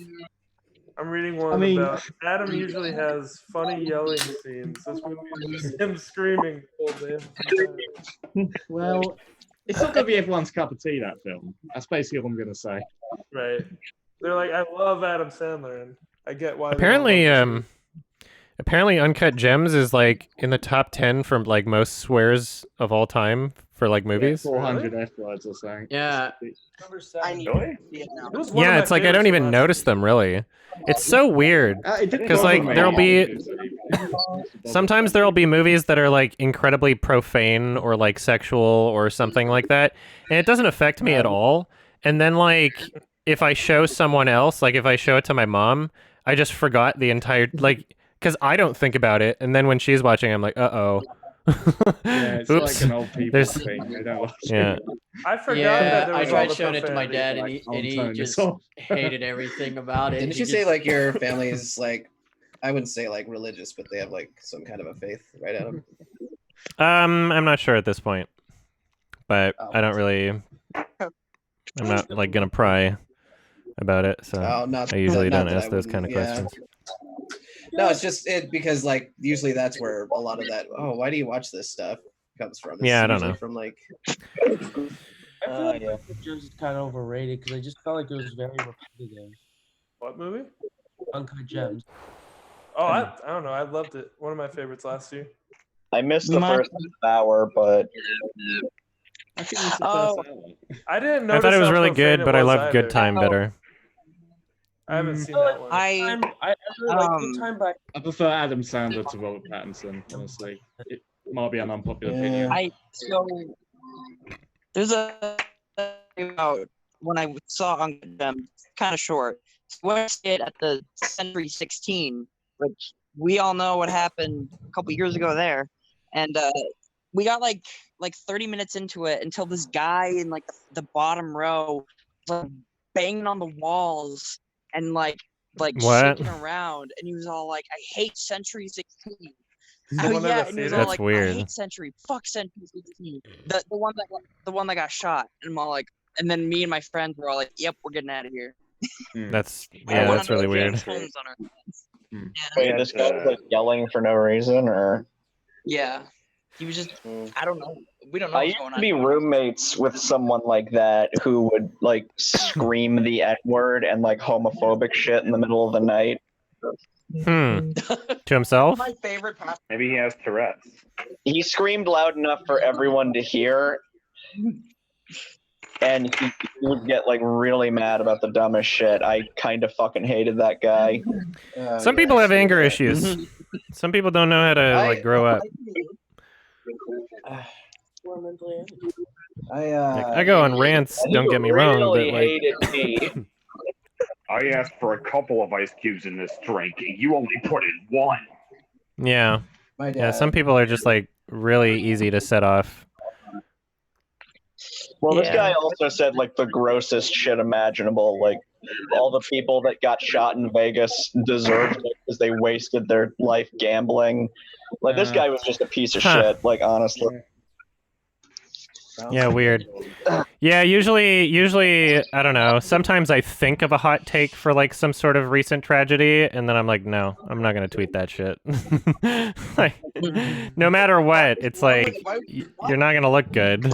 A hot take. A hot take. Fuck off. What? I like a hot take.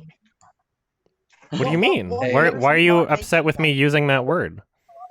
He's angry. About tragedies. Yeah. A hothead. You can have a hot take about. Huh? Oh, Adam. I know I keep talking about Disaster Report or Raw Danger. Did you hear that coming to the PS4 is the NPC is the long-awaited 4th installment to the game? Oh, yeah, I think I heard about that. When's that happening? Yeah. I believe in sometime in April, actually. I think it's the 20th. Nice. Yeah, holy crap. I'm going to buy it. Half-Life Alyx is coming out next month, isn't it? Woo! Oh, yeah. Yep. Yeah. Too bad I can't afford a fucking index. VR. Oh yep. yeah, you're gonna have. Also, the index is like on back order or some shit. Like even if you could afford it, I don't know how easy it would be to get it. I have an index, and it was I really like it. Is it the best VR? Resident Evil 3 wasn't delayed, was it? I hope not. No. Oh, I don't know. What is it? April, right? Yeah, I haven't like used a Vive Pro, so I have no idea which is like better. So yeah, I really like the Vive Pro. The Index, I don't know if it would be that much better with their headset, but I think the reason why people are interested in it is because of the controllers, where you have like more things you can do with your fingers. I don't find them as comfortable, but like I guess that aspect is kind of cool because you can utilize it in certain games. And very clearly they'll be making Alyx for the Index, but I mean I'll still be able to play it with my Vive Pro controllers or whatever. So I thought they were pretty comfortable. Although I had to kind of adapt to Super Hot because like I originally played with like the OG Vive and then I switched over to the Index and you have to use like the knuckle controller shit. So I kept like grabbing guns and then like having a seizure. I didn't know the fuck. Oh man, speaking of VR, I was playing Blades and Sorcery, except with like Dark Souls weapons mod, whatever. It's fun wielding a giant hammer in that. Oh, Blades and Sorcery. Yeah, no idea what it is. You know what? I don't know if it'd be a good stream game, but basically, you just get to it's sword play basically, or even bow play, or you could just punch people to death. One of my favorite things to do is knock people on the ground, grab the back of their head, and just like slam their heads into the dirt until they're dead. I enjoyed Boneworks. That had a bunch of combat stuff in it, guns and swords and stuff. I played Senua VR and accidentally scared the shit out of myself. Because I don't know what that is. You're like Senua Sacrifice. I have no idea what that is. Oh, Senua's I don't remember how to pronounce the name. Yeah, if you call it Hellblade, then I'll know what it is. I forgot the Hellblade part. I forgot what it's called. When you play it in VR, you're basically just floating behind her, and at one point she tries to like get a door open. And then she stops and looks behind her, and I tried to look back at whatever the fuck she was looking at. And I turned back to her, and she is looking me in the fucking eyes, like inches away from my face. It was terrifying. Because they go into those like weird kind of cutscenes. And she started like begging me to like bring her boyfriend back to life. I don't know. It was an interesting game. It's going to be a Series X exclusive. I am excited for that one because Hailung is doing the music.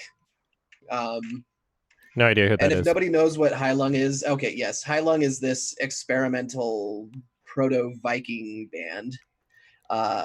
Very great. I wonder if I could post a link in the chat. I can search it up. In my yeah. That's one of the only things Microsoft has going for them for next generation. Yeah, I don't know what they're gonna do. I don't know what consoles in general are gonna do. I'm just gonna get a PS5. Yeah, They're probably gonna play games. There we go. Consoles are like struggling to be relevant right now. I mean, honestly, I will get a PS5 just so I can play Mass Effect 3 on, like when I'm away from my computer. So. What?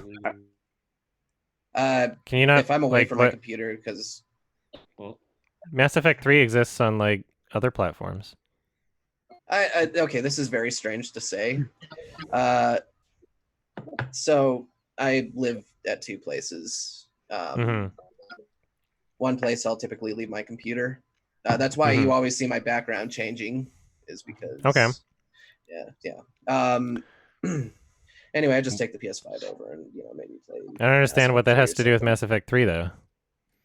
Oh, because I don't know, they're not going to do anything more with the series, but I'll stick with the old ones. Did they announce that Mass Effect 3 will be on the PS5? No, it's going to have backwards compatibility though. Oh, okay. Yeah. With like how many generations? I think all of them. They rumored. Yeah. But if that's the case, then I don't know if Sony's announced that. I know Xbox actually announced that, but I don't know if Sony has. Oh, I thought it was like a rumor. Fuck. Yeah, I mean, they Xbox said something about a PS5 doing that, but I think it was a rumor. Yeah, I don't know if Sony's actually said that. That's a part of the Xbox marketing, though. Like that's for sure on never Xbox. mind. It's only with the PlayStation 4 stuff. Never mind. It's not worth it. I would like it to play Vita games. There's a lot of good Vita games that don't deserve to be stuck on that thing. Yeah, right. Well, I'm glad that Red Dead 2 came to especially Steam. Persona 4. Yeah. I actually haven't ever played Persona. Persona 4 Golden is like so good that I can't play the original Persona 4 anymore. Yeah, I just have an aversion to it because it's such an improvement. Yeah. Okay. Yeah. So they confirmed the PS4 backwards compatibility. The rest is rumors, as Imaginary Fanboy has said. Yeah. So. Yeah, I think that every console should be backwards compatible. I think it was stupid that didn't exist for PS4, and that they phased it out of the PS3. I was pissed. Yeah. Because I bought a PS4 last month because I thought it was backwards compatible, and I put in. I have all. Yeah, I have all 3 Uncharted games, and I put in the first one. I was like, oh, I'm so excited. I was like, oh shit. But you can buy the Uncharted PS4 collection. You can buy the games you already own again. Disappointed. I'm really hoping. Oh, someone's listening to an ad. Oh. But like my Xbox One, I can put in Destroy All Humans on the original Xbox, and it'll play that. Oh right, yeah. That's getting a remake, right? Oh, backwards compatibility is a good consumer practice. What I really want is I want a remake of all the Ratchet and Clank games, like the ones that were not next gen. Yeah, the PS2 ones are good. Yeah, but I mean like the PC, if that ever happens. I would love to. Yeah, that'd be a fun shooter. Console exclusives are the only thing keeping the consoles going at this point. Yeah, but Ratchet and Clank, I think the series isn't doing anything more, so they may as well just remake them all. Do PC ports. I mean, are they done with it? I thought they were going to turn it into like a movie franchise and then just make games. I have no idea. The last movie I believe was in 2017, 2016. And nothing really became of it. It wasn't that big of a success. Only the people that were diehard fans knew what to do with it. So, and that was, of course, watch it, but they knew what it was about. So, yeah. I wonder what Resident Evil's going to do next, since they're just remaking all their old games. Yeah, well, maybe this will. I mean, Resident Evil 7 came out, and that was pretty cool. So they might do another thing like that. Yeah, they are, aren't they? Yeah. By the way, Adam, your webcam's off sync. It's off sync? Yeah. Yeah, whatever. I'm not gonna fix it. We've only got like 15 minutes left. They probably won't remake 4. Remake what? 4 because no, they shouldn't. I don't think. The issue is that like 1, 2, and 3, when they came out, were super clunky and by modern standards, kind of unplayable. Yeah, I still constantly play 4. I love it. Yeah, 4 is guys. Like Resident Evil 1. And I can't wait for that Rise of Ultron remake in 50 years. You're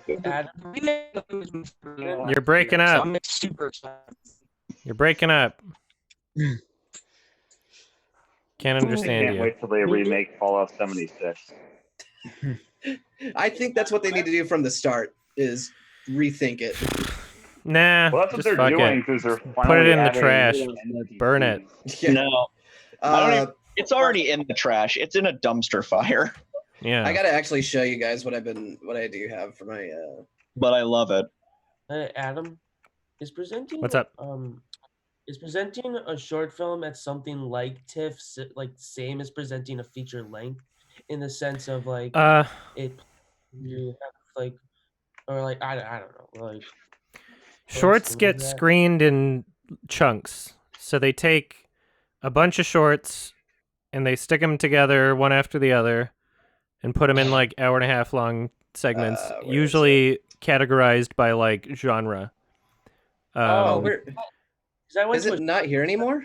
And that actually happened, so I was wondering if they would be like similar like that. But yeah, I mean, I don't even know if mine would even get in. But I'm just I have no idea. I don't usually see shorts at film festivals. Well, I guess it was removed. Can I, if mine gets in, can I show it to you? Yeah, I mean, you got all the Fallout games. Yeah, I don't see anything wrong with that. I'm not positive that it'll get in because I know how prestigious TIFF is, but yeah. Yeah, you never know. I don't know.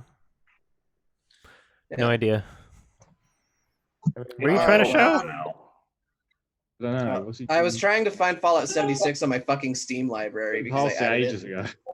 And what I had was a possum digging through the trash, screaming at the cameraman, and because you can customize them. Like, I don't know. I had no idea. Yeah, you can do horrifying shit. Wait, did it get set? Oh yeah, you can do horrifying. I should not show that. It deleted itself. It's learning. The glitch learned how to type. The glitch. It's trying to save you. Like Laura this. Barnes just saved you from Fallout 76. I see. see. Elite Dangerous. Is there a third Unfriended coming? I don't know. Did the second one make money? Probably. It's like really cheap to make. You'd think that it would already be in production if they were going to do it again. You'd think that there would be news about it. What's that new Blumhouse film that came out? Fantasy Island. Fantasy Island? That looks hilarious. Yeah, you got to see that, supposedly. Is there a new one coming? Another one coming? No. I do want to see Fantasy Island. I've just been very busy. I wouldn't say it's as funny as Truth or Dare. Yeah. It's still weird enough where I guess you can get some entertainment out of it. I feel like I'll enjoy it. Horrible. Ironically, I mean.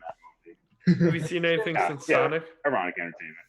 I think there's another one. I have not seen anything in theaters since Sonic. No, I have not seen anything at home since Sonic either. I've just been working and editing on this shit. I haven't gone to the theater all year yet. Wait. Yeah. Wait, so 76 is coming to Steam. Yeah, it is. And at the same time that they finally add humans, the bare minimum for a Fallout game. Yeah, like that's going to make it any better. Yeah. I just love how bad Fallout 76 is. I find it so funny. Well, as Jim Sterling put it, picking on Fallout 76 is like beating a dead horse, but the horse makes funny fart noises every time you hit it. He's right. Yeah, Internet Historian's video on it is really good. Oh, yeah. Oh, yeah. Oh, gosh. The No Man's Sky video was also like really, really good. I liked that a lot. Yeah. Would you do anything? I think that was an awesome video. Hey, They're both.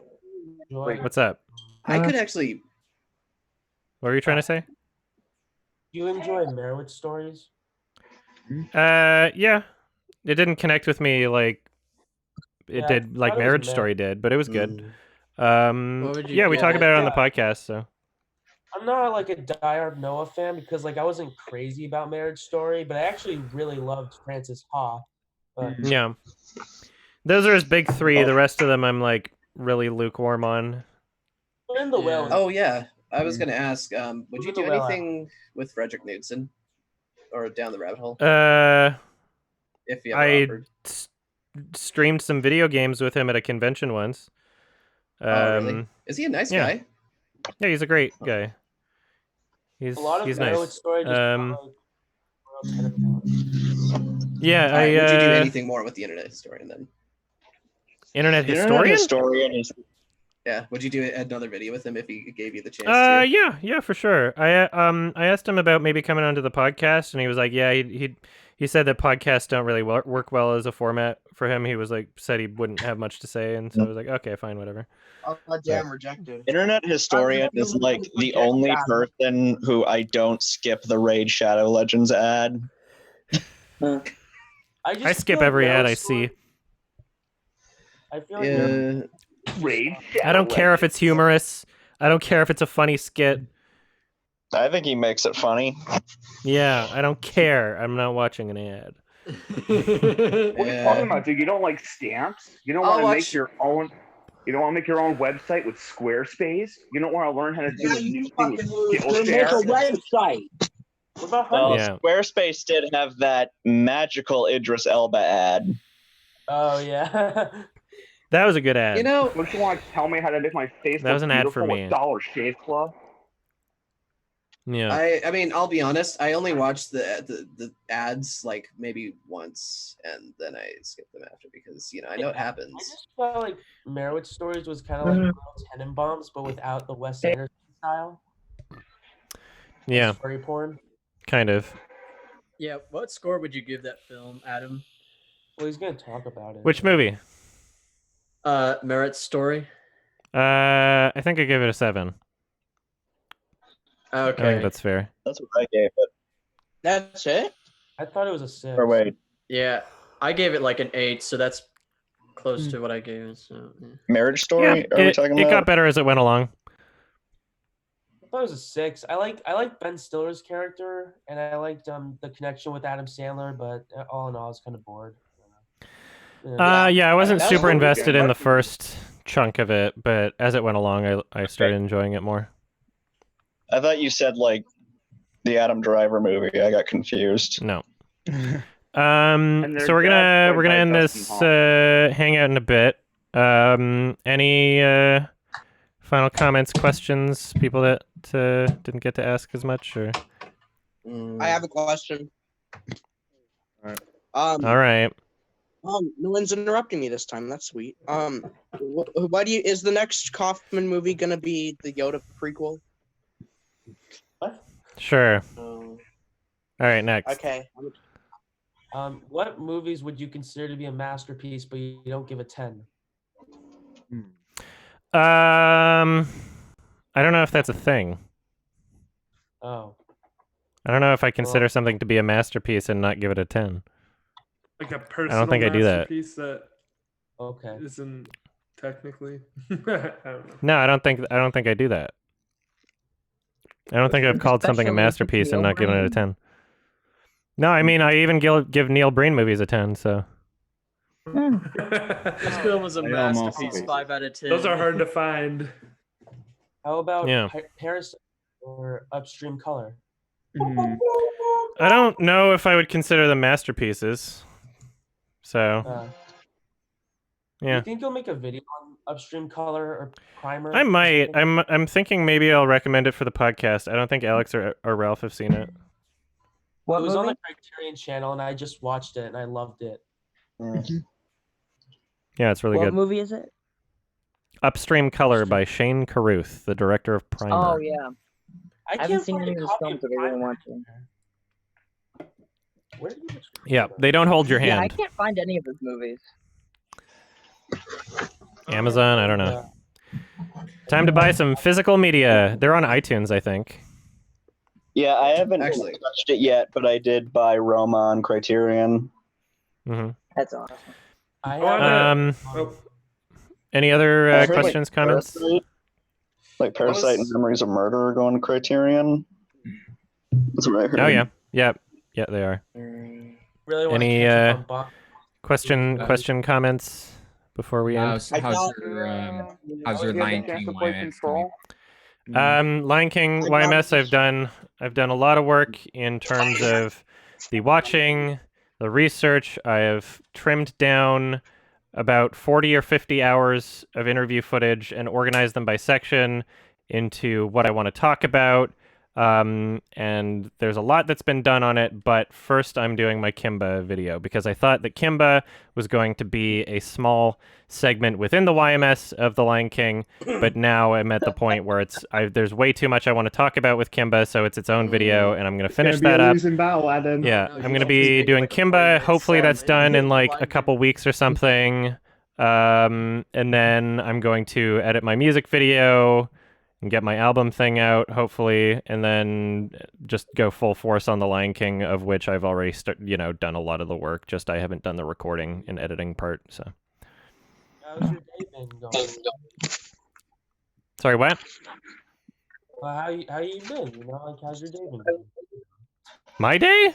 Yeah. I kind of just woke up and started this. I haven't really had a day yet. I'm kind of tired. I might just take a nap right after this, honestly, and then get back to work. That sounds nice. That's the life.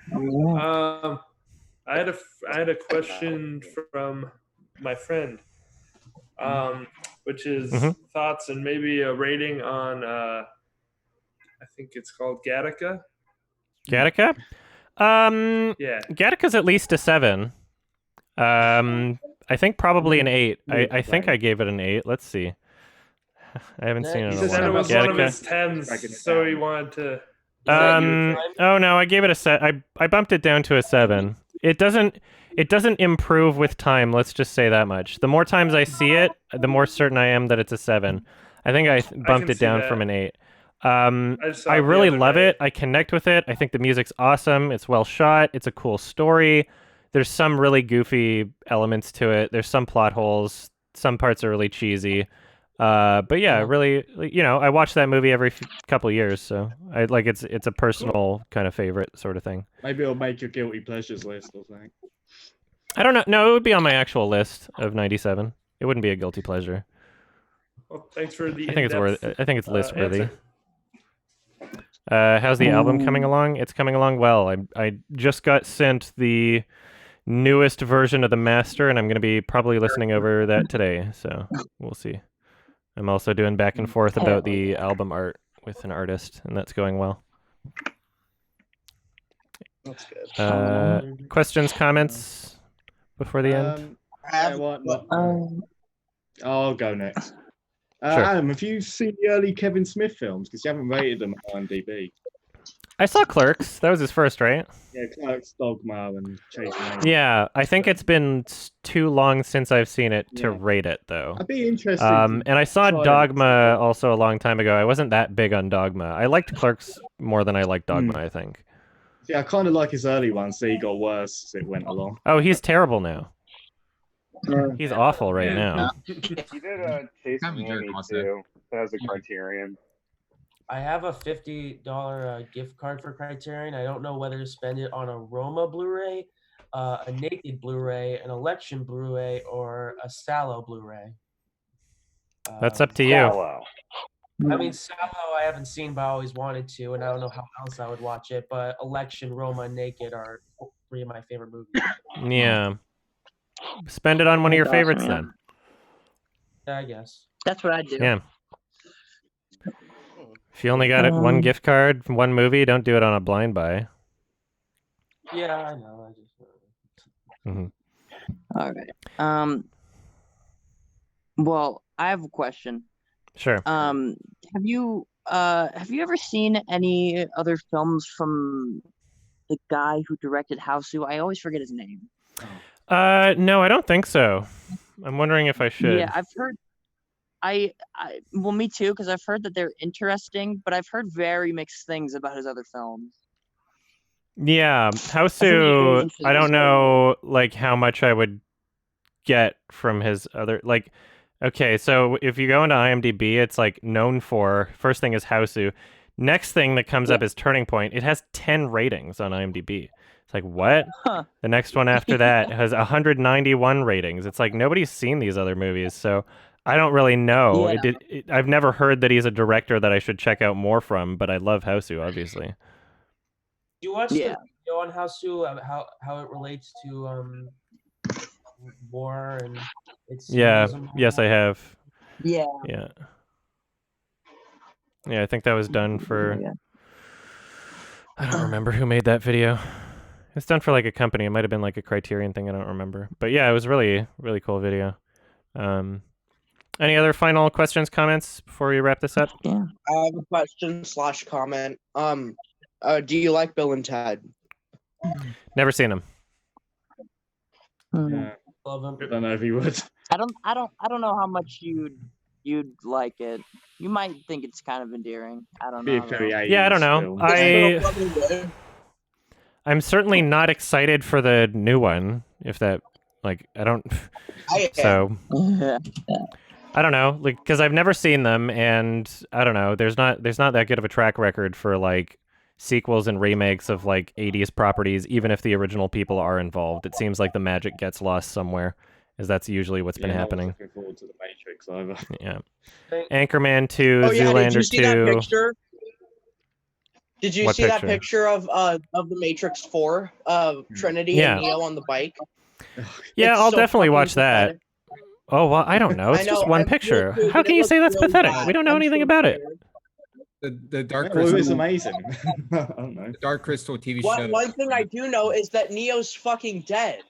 So why and how? And there's no Agent Smith. He was the best part, I think, of the original Well, movie. I don't know. If you're gonna viciously defend the time travel in Avengers Endgame, I don't know how much of a leg you can stand on. First with off, the I was Matrix. not vicious. And no, it's literally that one thing that solves anything. It's in Tony's character to do something like that. All right. I think we got everybody's questions in, right? Yeah, we did. Well, I'll ask one more. Just see, Sure. When are you going to see Portrait of a Lady on Fire? Because everyone keeps telling you to see it on Reddit. Yeah, right? It's getting a Criterion release, and I kind of want to wait for that. So. What is it? What movie? Portrait of a Lady on Fire? Everyone keeps raving Oh, I about never it. saw Yeah, everybody says it's amazing. So. You haven't seen it?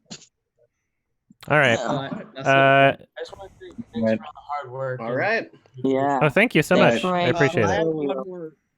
Yeah, really. Don't feel underappreciated. Thank you. Oh, yeah. It means a lot. Honestly, like you are like look up you're a large portion. Yeah, you're a large portion of the reason why I'm like in film school right now and like in that's great. filmmaking. So I'm glad to hear. Thank you. Yeah. Well, Thanks for and making I've said it. videos. I've said Yeah. it before, but a lot of your criticism of story writing has sure influenced how I have changed it. And changed Thank you. everything up. Become a better So. critic because of your videos too. Yeah. Thank you. It means a lot. I appreciate all you. Pixar's Onward comes out. Yeah, I mean, you changed my opinion on just films in general. Glad to have made somewhat of an impact by yelling on my computer. It's got to be the best damn job out there. So. Yeah.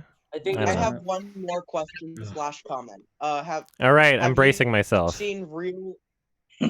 Have you? Okay, yeah. Get ready. You ready for this? Have you seen Real or the short story of the mysterious fox? Who? Is it REAL or REEL? REEL. Or the short story? Is that the full title? It's on YouTube. It's Oh, 10 minutes. is it a YouTube video? Is it Yeah, something it's a you short made? Film. Do I have to answer that one? No, I have not seen it. Can you watch it if you have 10 minutes of free time, please? I'll leave the tab open, and I'll check it out later. Okay. Thank I you, Master. just want to say that I think it's always grateful to be thankful for your idols and heroes. So that's why I wanted to mention that. Oh, of course. Thank you guys. Much appreciated. Especially Very. We Well, love thanks you, for the Adam. support. Have our Thanks for the baby. support on Patreon. Thanks for hanging out. And yeah, keep an eye out for the next Hangout date. I don't know when it'll be. Probably just a Saturday at 1 p.m. next month. So I'll yeah. Also keep For now, I'm an just eye out gonna. for Aladdin 2, Toy Story 5. All right. Yes. All right. Thank you so much, everybody. Bye bye.